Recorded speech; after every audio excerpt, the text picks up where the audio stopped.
Ya mungkin saya mengulasnya tidak dari sisi sastra, ini Mas Sainul yang lebih kompeten ya.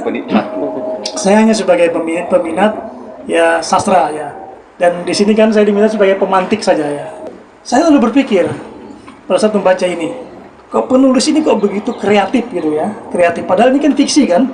Muncul pertanyaan dalam benak saya, Bang Sandi Firly ini mendapatkan cerita dari mana? Ya, ide cerita itu yang penting. Ide ceritanya dari mana? Ya. Tapi saya tahu beliau ini seorang jurnalis juga, ya, mantan wartawan ya. Masih wartawan? Masih ya, dia beliau wartawan. Salah satu kemungkinan dalam batin saya, ide itu muncul dari berita yang dia liput. Ya, sebagai contoh tadi ada cerpen yang berjudul Senja Kuning itu kan sempat viral juga di media massa kan pada masanya.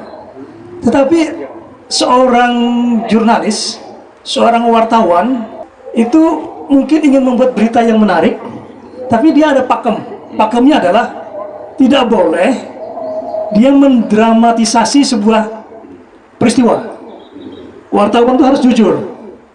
Yang diberitakan, yang ditampilkan dalam berita adalah fakta-fakta yang dia peroleh di lapangan. Mungkin dalam pikiran sang wartawan, Bang Sandi, ini mestinya berita ini akan bisa menjadi lebih menarik kalau kita bisa melihat sisi-sisi lain. Tapi sisi lain itu kan nggak bisa diungkapkan, ya. Di samping juga susah mengungkapkan yang menjadi sebuah berita yang tidak sesuai dengan fakta yang ada. Tetapi itu bisa didramatisir dengan menjadikan peristiwa itu sebagai ide sebuah cerpen, sehingga jadilah cerpen Senja Kuning gitu kan. Dan itu menjadi sangat dramatis ya. Ada banyak hal di sana ya, saya nggak bisa melukiskannya, seperti misalnya persoalan psikologis, perasaan kehilangan yang sangat luar biasa, bagaimana seorang ibu kehilangan anak yang baru berusia beberapa tahun gitu ya, masih kecil gitu, masih sayang-sayangnya tiba-tiba anaknya hilang di sungai dan tidak mengetahui di mana hilangnya. Kenapa hilang anak itu kan? Karena dia kejadian tuh mungkin hanya berlangsung beberapa detik, tiba-tiba lenyap saja begitu kan. Dan itu menjadi geger di kampung itu. Dramatisasi dari peristiwa yang seperti itu hanya bisa dibuat melalui sebuah cerita yang di dalamnya ada imajinasi dari penulis. Begitu kira-kira ya. Jadi ada imajinasi, kemudian menuangkan kreativitasnya dan sebagainya, sehingga menjadi sebuah tulisan yang menarik. Dan tetap tulisan seperti itu menginspirasi, mengenyangkan batin kita, ya. Karena kita bisa banyak belajar dari cerpen-cerpen yang ditulis ya. Ada juga hal-hal yang lucu dari cerita itu juga ada.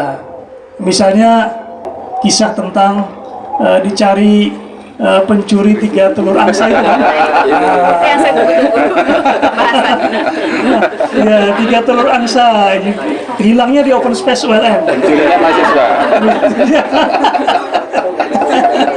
Yang nyuri mahasiswa. Iya, tapi betul. Saya sebenarnya cukup tergoncang ya ketika telur itu hilang sebagai rektor ya. Saya ingin ya membuat suasana kampus, lingkungan menjadi asri ya. Seperti rumah alam ini kan sejuk ya. Tadi Bang Majid saya sempat tertidur tadi karena sepoi-sepoi angin. Nggak perlu AC tapi kita sudah merasa nyaman tinggal di sini.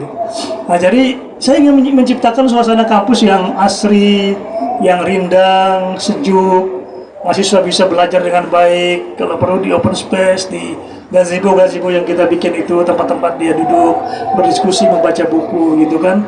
Nah ditambah lagi dengan burung-burung merpati yang saya pelihara, mulai dari cuma 10 menjadi berapa ratus, kemudian angsa yang saya lepaskan di sana ya.